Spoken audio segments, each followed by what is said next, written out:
তো প্রথমেই শুরু করা যাক দিঘির পাড় দিয়ে।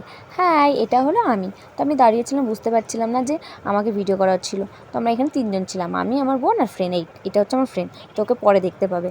তো যাই হোক, আমরা গিয়েছিলাম বসন্ত উৎসবে। খুব মজা করেছি, খুব ভালো লেগেছে। বসন্ত উৎসব তো সবারই ভালো লাগে, আমার তো খুব ভালো লাগে। আমরা অনেক ফ্রেন্ড ছিলাম এখানে, যে যার মতো ঘুরছে, আমি এখানে দাঁড়িয়ে ফাঁকা জায়গাতে মজা নিচ্ছি। তো যাই হোক, তো কথার মাঝে আর একটা কথা, সাবস্ক্রাইব করতে ভুলবে না কিন্তু, অবশ্যই করবে। এখানে ছোটো বাচ্চারা এই মেট্রো ট্রেনে ওঠে, পাশে কিন্তু আর একটা জিনিস আছে, সেটা হচ্ছে সবচেয়ে ভালো জিনিস। এটা হলো বড়, হ্যাঁ এটা আমার ফ্রেন্ড। তো পাশে ছিল বড় একটা দিঘি, এখানে সবাই বোটে চলাফেরা করে। প্রচুর বড় দিঘিটা, এই চারিদিক থেকে ওই মেট্রো ট্রেনটা যাওয়া আসা করে। তো যাই হোক, আমার তো খুব ভালো লাগছিলো। এখানে বোনও ঘোরাফেরা করছিল, সবাই প্রচুর ভিড় ছিল। এই ছোটো বাচ্চাটা না আপনি কী যে খেলছে কে জানে, ওকে আমার খুব ভালো লাগছিলো। তো আমি ভিডিও করছিলাম, চারিদিক দিয়ে সবাই বসেছিল, আমি তো যাওয়া আসা করছিলাম। ওর মা, এখানে বাচ্চাটার মা দাঁড়িয়ে নিজে নিজে মোবাইল দেখছে। তো আমি ভাবছিলাম বাচ্চাটাকে একা রেখে উনি মোবাইল দিচ্ছে। তো যাই হোক, ওনার ব্যাপার।